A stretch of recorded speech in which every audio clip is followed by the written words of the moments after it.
Welcome Capricorn. Looks like I created the wrong chart. Thanks Jill. I was a year ahead of myself there, so I've just redone the chart. Let's take a look at what's happening for 2018 Capricorn, and Happy New Year. Again, I feel like Groundhog Day. So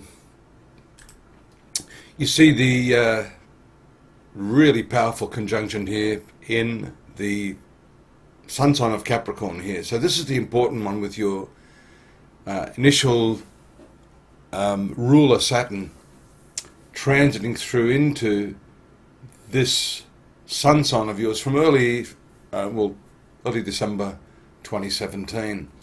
So we see here Saturn, the Sun and Venus at the outset of the year congregating here in your sun sign. So this essentially means a very, very powerful couple of years for you, because even when these three personal planets leave the star sign of Capricorn, you're left with Saturn and Pluto here, two very transformative planets, and one, even though it is your ruler, one that is actually going to frustrate you quite a bit through this period, especially given that this aspect here is on the 10th house of career. So, we see here with Mars and Jupiter the expansive attitude you have throughout 2018, but definitely this is going to put the brakes on things. And around the 31st here, you'll see the first significant celestial event. 31st is the full moon here taking place on the karmic axis, which is the transiting lunar eclipse here in your 8th house, and with all of these planets including Mercury, Sun, past karmic point, and Venus in your 2nd house of finance. So we see this part of your horoscope is very powerfully activated. And there is another eclipse, a solar eclipse, on the 11th of August that's going to take place, again in the sign of Leo. So shared resources, the way you deal with money with others, is going to be a particularly important part of your year. Expenses are high here through February as Mars is transiting and creating some hard aspects here to the 3rd house of contracts. And look, Mercury and Venus are here, and having been in the company of Neptune, that can create some concerns and a little bit of fuzziness around the edges, so be careful there.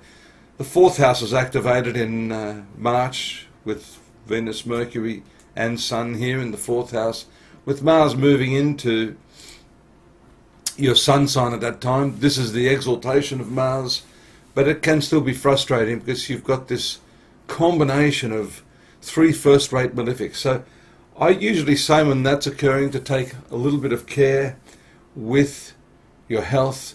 It can impact on your physical body. It can cause problems in your family life here because of, look at the tight squares here to the 4th house, which is your family affairs, and Mercury going retrograde at that time, Jupiter retrograde, and by about April here we see April 20, Mercury going back into its forward motion. Just go back there a little bit with Venus in April moving through this 5th house of love affairs with the Sun. So this is a nice time for creativity and getting back in contact with your inner child. As Mercury moves into this conjunction with Uranus while Mars and Pluto are together here, some really high-strung events can take place, unexpected events in the family arena.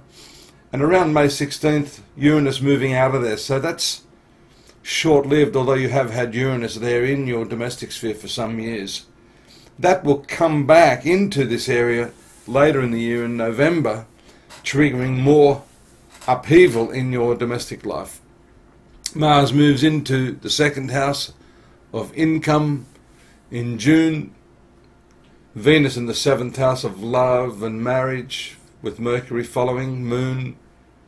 And then later, around the latter part of June, Sun also making contact. This is an important point here for your love and relationships, especially with Jupiter here in the trine aspect to that part of your horoscope.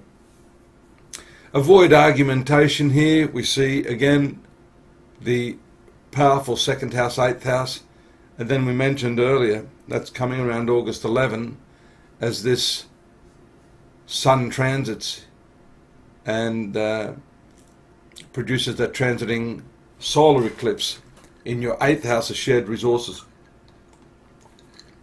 There it is, around the end of July, and that's got to do with your banking, your taxes, finances. And Mars in the 2nd is never really a welcome position, as it can produce quite a few disputes. It goes retrograde. Have a look at all these retrograde planets at that time. Again, in the 8th house, here in your sun sign.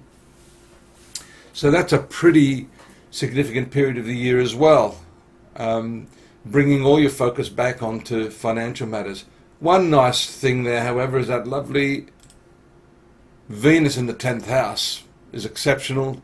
That's a good social combination for your work, making connections, and that's also accentuated when it moves into your 11th house of social affairs, friendships, networking, and lifelong desires too, because here it is. You see it happening just around September 10. That brings with it especially the conjunction of Jupiter, some fortuitous events, some gifts, some good luck, and of course for those of you on the lookout for love and romance, some really good opportunities there. Have a look here. Mars comes back into your 2nd house. As if it wasn't enough to have all those problems earlier in the year, it's going to produce some additional financial stresses and strains for you. But at least you don't have the large number of planets there, and here it is moving away from the past karma planet. Venus has gone retrograde up here, so just as you thought you were going to have your lifelong wishes fulfilled, those retrogrades, they are annoying. That's a nice combination in your 11th house. 4 planets there, the Sun, Venus, although retrograde, Jupiter and Mercury. Great for advertising yourself as well. If you want to get the word out there on social media, that's the time to do it.